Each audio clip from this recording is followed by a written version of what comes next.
even though it's not a chamber's core competency, many chambers produce publications on their own in-house. You've each had experience producing a publication in-house. So let me ask you, first, well, go to Robert. Robert, what compelled you to produce a publication in-house yourself? Well, two things. The first thing is I got tired of hiring outside companies to do the publication and then leaving. And in our industry, we've seen it over and over again. And so that became a big issue for us. The second aspect is I am greedy and I want more money for the chamber. And, what we found that typically in hiring out salespeople to sell ads, they don't do as well as doing it inside as somebody that already has the connection. And that was a big key. And being able to control the whole process really set forth, because typically most of your chambers hear the same story. Oh, you're doing a publication and all the print is out of town, or the graphic design, all these things is farmed out from outside. When you do it in-house, you get to choose as much as you want or as little as you want being done in your backyard and giving back to your community, even financially, to the businesses that are members of your organization. So it sounds like there was a number of benefits, but including members in the process, or giving members the opportunity to be part of the process or be vendors for the process, was important too. Okay.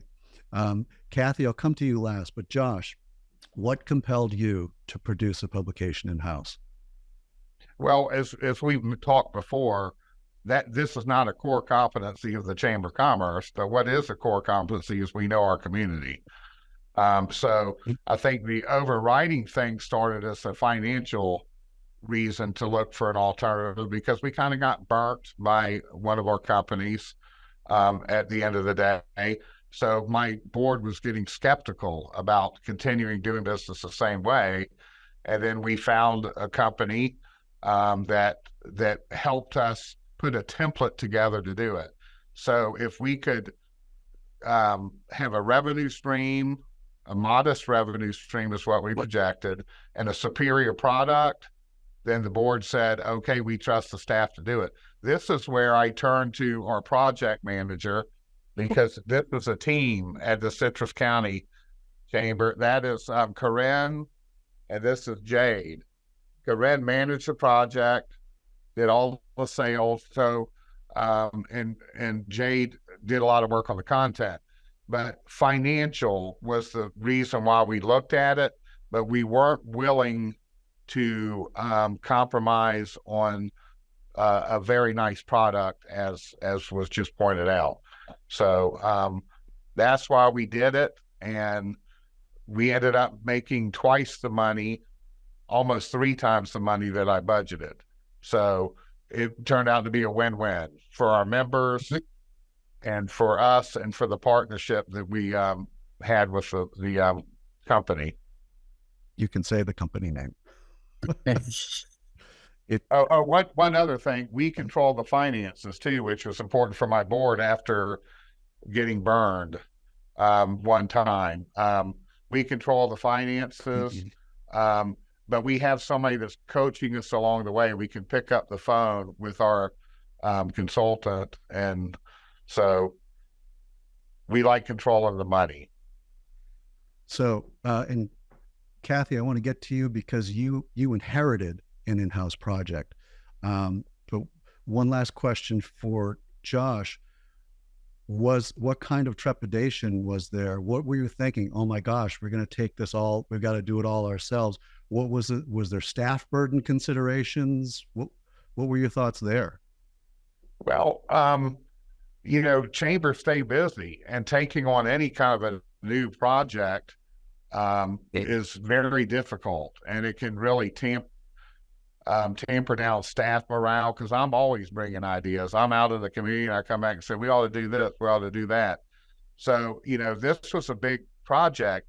So you have to determine, one, who could give us an outline to be successful, because we don't know what we don't know. So we were able find that relationship. Then who on our team could pull this thing together and do it? So, obviously, Corinne, we collaborated on, is this the right decision for us? And Corinne not only met my expectations, but exceeded them. And then we have our own in-house public relations shop, communication shop. So instead of having an out-of-town writer write about Floral City or our festival, we know how to best do that. That doesn't mean that we don't need some help and guidance along the way, but it just worked out very good. The trepidation was, can we handle this? And we were even taught how to manage our time on this project, and so I implemented those things that we were taught, and Corinne certainly adhered to those. There's no problem with trust from our members. They trust her when she brings a product to them. It's just time management. And so we were able to do all of that. And man, we hit it out of I say we, these Corinne mostly and Jade hit it out of the park. It did. Thank you for sharing that, Josh. Kathy, you inherited an in-house project. So you came into it, and there it was. Tell us about that. We used to do 2 books. So we would have the little visitor's guide that was just like half a page or something, half the book. And that went like hotcakes. And then we found that the membership directory, they really didn't want to take it. So it was, let's put it this way, my membership and sales director, Andrea Arnold, is the real hero in making this so successful. And of course, Jennifer Cook, because she's the backup. And Andrea used to say, well, I feel like I'm selling stale bread. You have to eat, but it's not the greatest. So what can we do? And that's what we looked at. I mean, our key is promoting our members, but as the president CEO, I'm also looking at, it helps let my membership and sales director make a lot. That's going to be terrible English. Her commission will be a lot more than she doubled in sales of what she was selling stale bread compared to what we're doing with you, Ed, with Chamber Marketing Partners. Totally different look. People are wanting to be in it. And with her selling more, obviously there's more touch points with our members. There's a better building of relationships with them. So I think it just brought us even closer with our membership, and then we're making them look good. So they actually appreciate us for something. So you and Josh both have somewhat larger staff for a chamber. How many staff do you have, Kathy? I have 7. And Josh, how many do you have? I have 7, and an intern and a part-timer during our busy season. I see Robert smiling. You guys you're blessed with having a larger staff. Robert, you didn't have as many staff when you were at Key West, and you sold the ads yourself. So share with us kind of what that created, what kind of issues that created for you, and how you dealt with them. So what was funny, Ed, is as you know, it was me and my marketing person. She wrote I hired somebody specifically to write articles on staff to do that. I sold the ads.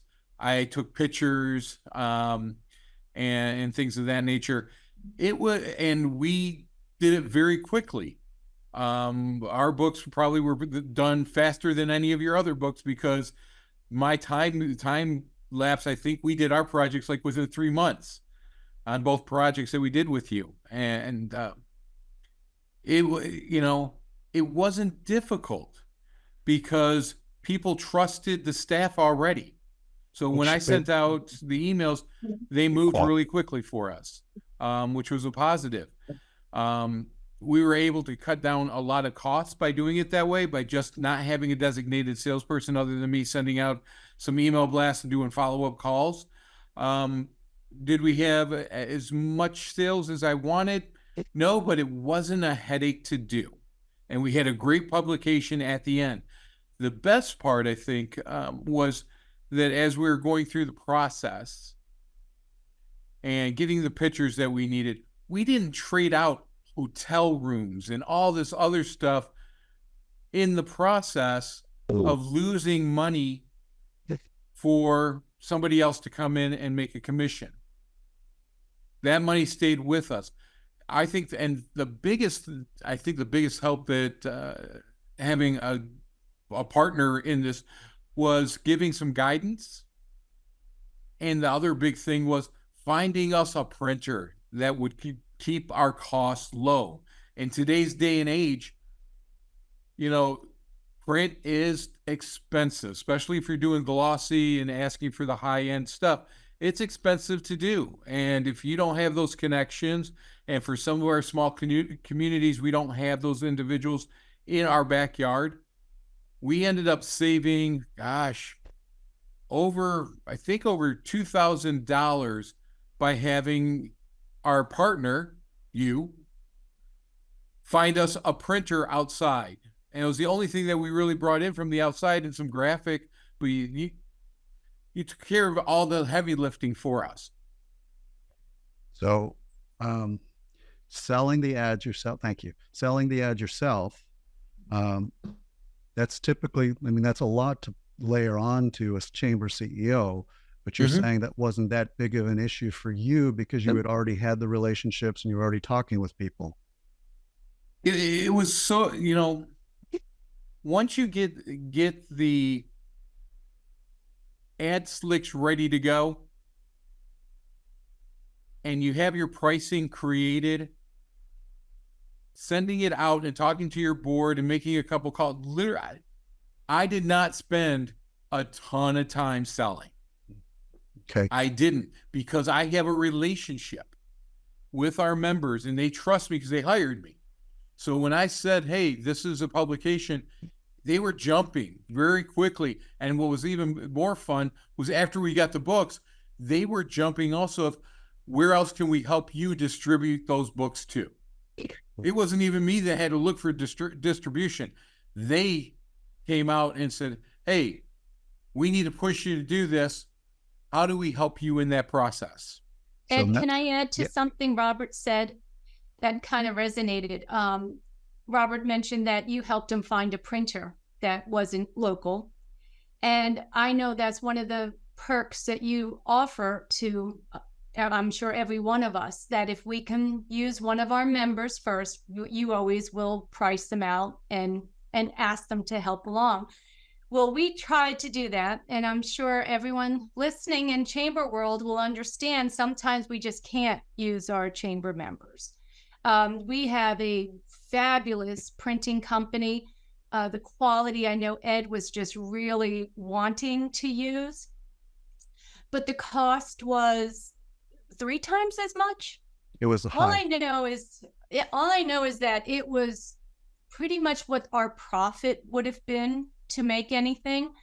And I even went as far to the member to say, will you split it with me so that we can work with a member? And they said no. So sometimes, I mean, you still have to do business. And when it comes, I know in our bylaws, it's also stated when it's over a certain dollar, you're supposed to shop anyway. Of course, you want it to be chamber members, but then it does come down to doing business. And I really tried hard. Well, and that's another big perk by doing this on your own, but also having a partner that knows the industry. If we would have needed a writer, I could have fallen back on calling my partner and saying, hey, do you have a writer that's available that could do this? Luckily, most of my stuff, my photography, everything was done locally with our members and things of that nature. So I brought a lot more of those dollars and that exposure back home. And you can only do so much, especially in small communities. You don't have some of these larger companies, but we ended up same thing when we were looking at even staying within the state for our printer, and we found delivery and printing to be better, much cheaper to go outside and bring in, and did a wonderful job for us and hit our timelines. you know. Yeah. And that was the other thing. We could work and expand our timelines as we see fit. If things aren't going well, it's an expansion without someone coming down and going, hey, this is all the, you know, my second book wasn't the bigger seller than my first year. But I had a great book. I still made 36% profit, 36% of the income came back to my organization. I will say most of you don't get that kind of money back. We got that kind of money back by doing it in-house. That was a big seller for us, that we kept most of the money at the chamber. So one of the things that you guys were mentioning is, yes, using a local vendor. It's tricky, like with printing, because a lot of chambers, when they do it themselves, they're paying retail. They're a one shot. So they're paying retail rather than having volume discounts. I don't want to pitch us, but one of the things that we do is we consolidate printing from a lot of different chambers around the country through just a handful of volume printers.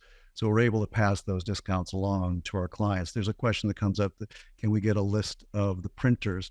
They go through us, where we're the customer of the printer, and that gives us volume buying. And then we just pass that along to our clients, or to any chamber, actually, whether they're a client or not. We can just do a print quote. But, and that's the I tricky had a part. question, Yes. Ed, if I may. They wanted to know, what software did the various chambers use to do their own, to publish their book? Did they create the artwork in-house, or was that part of the partnership that your company did for them? Good question. Well, as far as working with us, it's up to the chamber. We can use local vendors that are designers and that kind of stuff, but typically it's our designers that will do the job. They know what they need to do. They've been doing it for a long time. They can get it done really quickly. A lot of times there are members who come up and say, we can design, we can put together a publication. After we start vetting them, we realize that they can put an ad together or a flyer, but putting a full magazine style publication together is out of their wheelhouse. So I've been surprised. We found one that was a member of a board of directors at a chamber who actually does magazine layouts, but that was once in 30 years that I've been able to find somebody like that. So typically it's through us, and we provide that service. But with going back to the printers, it's tricky because you want to use somebody local, but you're also running a business and you have a budget to meet. And, you know, if it's $1,000 or $2,000 more, well, okay, maybe it's worthwhile to keep it local. But if it's $10,000 or more than that, that's a real hit to the budget. But it is up to the chamber. And that's why this is more attractive. Yes. Working with somebody like you, because we have all these options. We can go out and find a local printer if they're competitive. We can do more on the publication, or you can help us do more on the publication. That's what I'm saying. We have this freedom, and it takes a lot of pressure off knowing that you've got our back. Yeah. Well, sorry, you guys, I didn't mean to make this about us, but to the panelists to bring it up. One of the things I did want to mention is this is a model that works for a number of chambers, this producing it in-house. A number of chambers, it really started in the late 2000s during that recession of 2008. There were a lot of chambers that were using outside publishers, but with that recession, revenue went down, non-dues revenue and dues revenue went down. So what anecdotally for me was 5% of chambers publishing in-house went up to like 25%. Chambers were chasing the cash. And so they started to see that we could, chambers can sell anything. You can sell this space right here for $5,000 a month. And I have no clue how you guys are able to do that, but it's like chambers are master salespeople. Robert in particular can sell like that right there for a lot of money. But so there was an increase in the number of chambers producing publications in-house. And that's where I think the trend really started to go, because it was about money and control. That said, there aren't that many chamber publishers out there these days, but they're very good, and they do a very good job, and it fits for a lot of different chambers of commerce. It's a traditional model, turnkey model. You get the royalty. There have been a lot that have gone out of business, but a lot of chambers are choosing to do it in-house. Josh made that conversion. Robert made that conversion. Kathy adopted it. It's not for everybody, but it does work when everything does work right. So I just wanted to say that to the audience. It's not like we're bashing publishers out there. This just particularly fits for this group of panelists. And it fits I'm sorry. And for me, it was originally when I had started working with you, it was a one and done. You were going to train me to do what I need to do, and it was going to be my own in-house publication after that. That was the goal originally when we started working with you.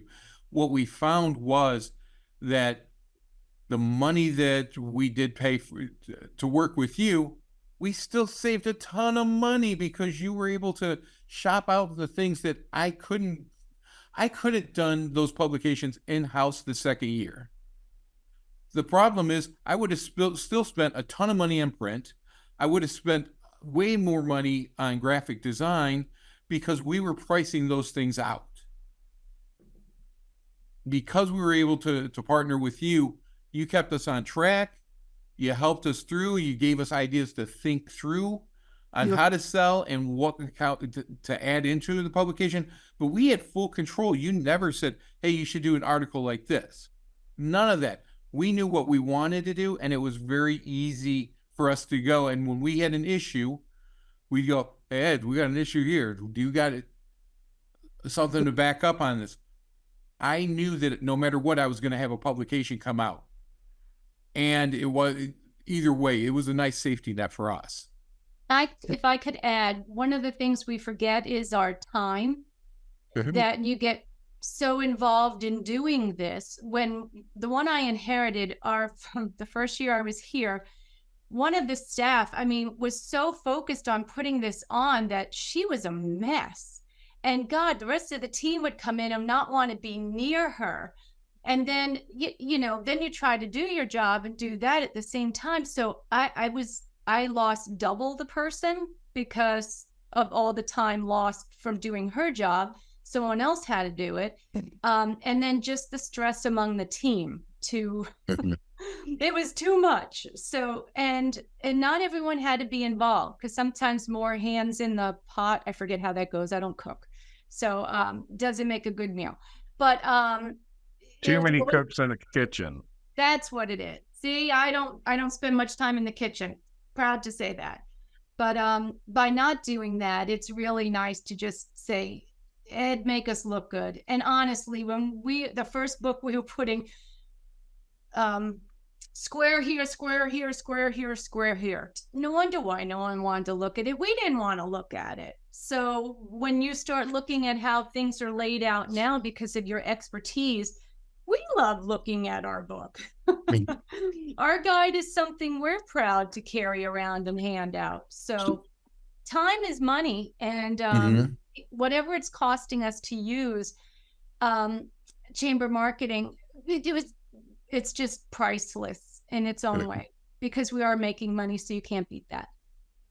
Gosh, okay, thank you. Yeah, we weren't asking for that, but thank you. Well, let's we're at 50 minutes in. Let's take some time to take some questions from the audience. Tammy or Steve, do we have any questions coming through? Well, we had one question that says, what exactly do you mean by doing it on your own? Does that mean the design or just selling the ads and writing the content? Well, that's a really good question. So doing it on your own means, at least in our vernacular, the chamber becomes the publisher, which means there's not, typically in the traditional model, there's a publisher that comes in, sells the ads, does the articles, gets some articles from the chamber, gets some photos, database, prints it, delivers it. All the advertisers all paid the publisher. So there's some outside entity that the advertisers pay, which is fine. That's worked for decades. Publishing in-house means fundamentally it turns around where the advertisers pay the chamber. The chamber can choose to sell the ads or bring in somebody else to sell the ads, but it's up to the chamber. The chamber can choose to write its own editorial content or bring in an outside writer to write the editorial content. It's your choice. Operationally, it's very similar because there's a project manager assigned, and that kind of is the quarterback to keep all the moving parts working. And the other big fundamental difference is the chamber controls the cash, and there's a budget, so that it's the chamber's budget for the project. The chamber can see how much revenue there is, what the expense items are, and how much profit there is at the end. So there's no royalty or revenue share. It's the bottom line that's the chamber's. So the chamber really kind of controls the budget. If sales get higher, then the more money drops to the chamber's bottom line. If sales are not as expected, costs can get adjusted, fewer pages can get printed. The chamber is able to make that kind of a decision through the lens of the budget. Robert? Yeah, for me, it was the real aspect was I kept my ad cost very, very low. My members were getting a steal on pricing. And Ed and I had talked about it at the beginning, and we knew that it was more value and should have had higher pricing. But my members didn't want to pay higher pricing because of the economy and everything else. So we were able to make that control and make those decisions, where with the normal publisher, you don't get to make those decisions. They're controlling everything. I had control from the start to the finish. The chamber made the decision. Who was going to do the printing? Who was doing the writing? Everything in that process. So it was that control aspect that we wanted to do. If we had wanted something else in, I could have went to a different graphic design. But when I priced out graphic design, it was expensive for what we were looking for. We said, you know what? Why am I doing it? I can do it in-house with somebody that's already working with me on that portion. We looked at different, I think, Ed, for about 2 months, I was sending you printers from all over the state of Florida, I was trying to do deals with members, and I couldn't find the amount. And Eddie went out and he said, okay, here's your local guy. Here's what I can bring in outside of that with delivery and everything else. And we go, oh my gosh, it was thousands of dollars difference. Well, it was a no-brainer for me. And at the end of the day, we made money. Yep. And Josh, Corinne was selling the ads, and she chose, you guys chose to do that. How does that, because it's in-house, does that give her ability to sell more? Or where I'm going is, you can create packages, you can sell year round. How does that help in the process, Josh, for you and Corinne? Well, she onboards every new member. So she has the opportunity to tell them about the directory, and she's already got a waiting list. I mean, we just got ours out in the field, I think in December, was it December? And she's got a waiting list already. So she gets to tell the new members about everything, including the directory. They trust her. She's at every ribbon cutting. She onboards them. She answers their questions. So there's that trust factor. Now, we feel like our chamber has a good reputation. In fact, I just polled our members, and they have a 78% approval rating of us. They just didn't know that I can see who said negative things. But anyway, I polled them. That's a pretty high number, 78% approval rating. I think 12 disapprove. So they trust us. So why not bring it in-house rather than let a company come in? We've done all that. We brought in outside companies. We've bartered with the hotels to let them stay here 2 weeks, and then they're gone and can't answer any questions. Corinne manages the project all the way through, and then has, I guess you guys have editorial meetings, weekly meetings, stay on schedule to make sure we know when the next thing's due. Those are the things, to me, the minutia that's so time consuming. That's what your firm does. That keeps us on track. Mm-hmm. What is Corinne's highest and best use? It's selling ads for this directory, not worrying about printers or who's designing what ad and how we're going to do that. So, I mean, it's just, I'm sold on the whole program, and we've already re-upped for next year. I wouldn't even And the other call it thing, selling I'm sorry. ads as much as just like Corinne's doing the same thing as Andrea, building relationships with our members.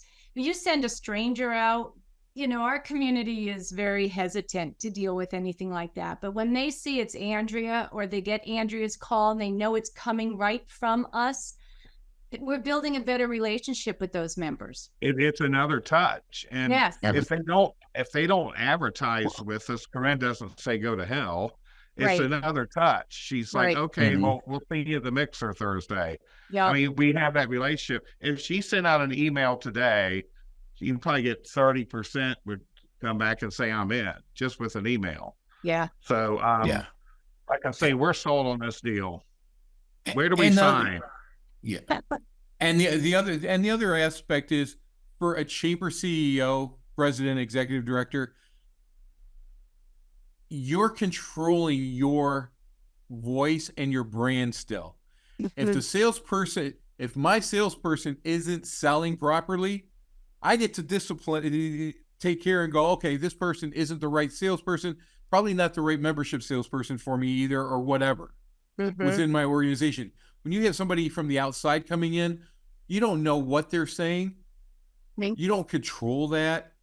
Again, another control factor in having good people, and and it goes, this is the other thing, it goes directly to the salaries of your staff. Yeah. Yep. Your staff is making that money to work for you, not for working for somebody else in that process. So by me looking for, underneath my marketing director, someone who has writing abilities, now they're paying for their own salary by helping me write our book. I'm not paying somebody else on the outside where I can't do the edit. And we own all the writing aspect. I've had this happen to me twice over 25 years, where the company, I stopped using a company, and they required that we could not even just update their information in the following year's directory, because they claimed it was their property, their publication. We own everything now. So if I go, hey, I'm just updating a school system's information, that's it, and I'm using the same words as I did last year, I have control of that. I own that. That's a big difference for some of you, especially as we're getting into this age of everybody saying that they own certain properties, logos, and everything else. That way you can control that and keep it yourself. Let I have me add another one other question. Go ahead. Well, let me add just one quick thing. It's also, sharing the wealth with your employees.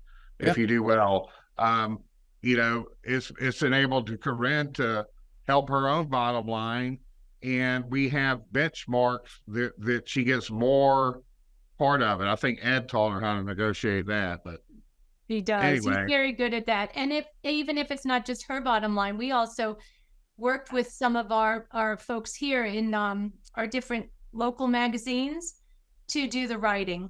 And then we were able to work their magazine into ours. So it And was a we're great collaborated. collaboration with members. we're co-located with tourism, so we they give us a lot of great pictures. But anyway, go to your question.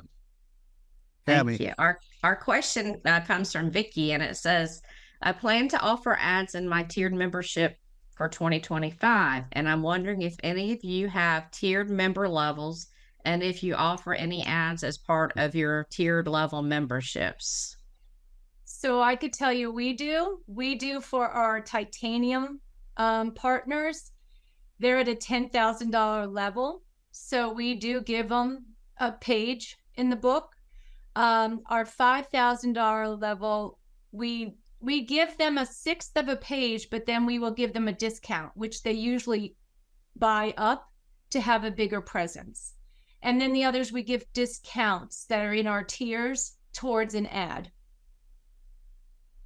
We do not. We have a legacy program, 2,500 up to 10,000 in addition to their dues. We do have a special section, right, Corinne, in the book that says, here's our legacy members. But we do not give them an ad, because we feel like that's costing us real money by giving that space away. And it's something they didn't require because they were legacy members before we took on this project. And nobody's But- ever asked us about it. We're We switching factored it into over. benefits.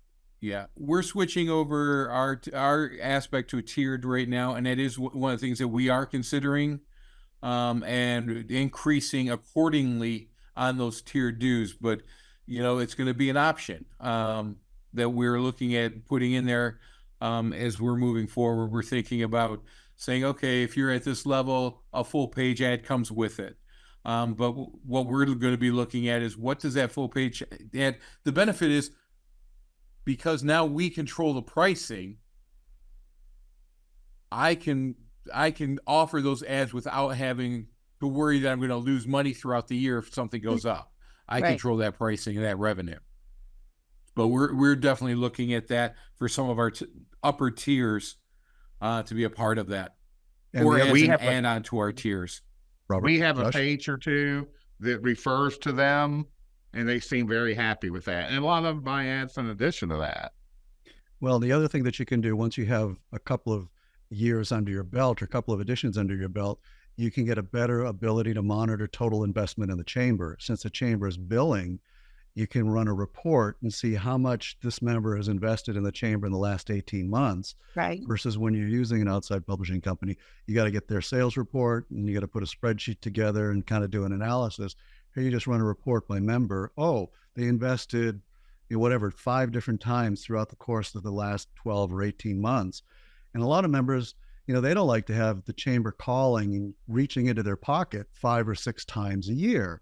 So so to the answer to the question of the tiered dues, even if you don't have tiered dues, you can still create packages that Right. includes the advertising, and the member will pay one check, write one check, and it'll include that ad in there. Even if Okay. you're under formula, a lot of chambers are still doing the president's circle, the chairman's circle, or a special package where they can include the advertising in there.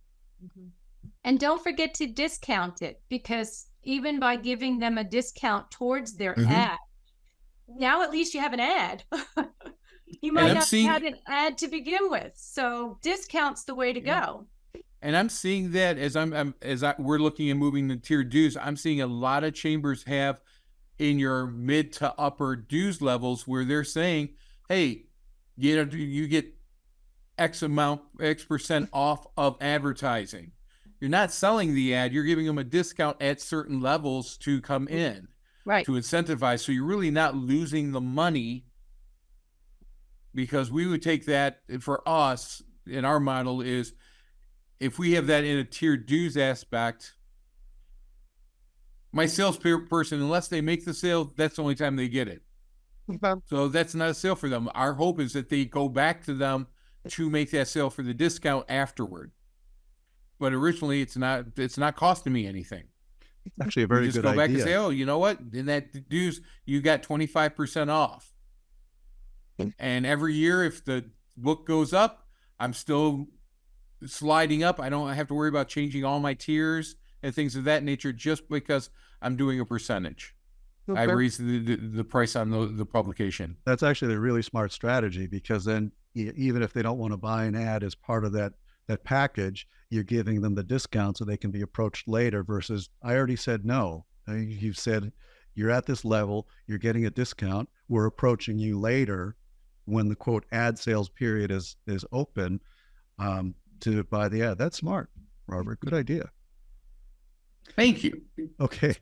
So we're at 12:05. Well, I mean, 3:05 your time. I'm sorry. We're on the West Coast. So we've gone a little bit over an hour. Tammy, are there any other questions that we could answer? I think you've already addressed most of them Okay. in chat. I saw you answer a few directly in chat, and then the Q&A is empty right now. Okay. Sounds good.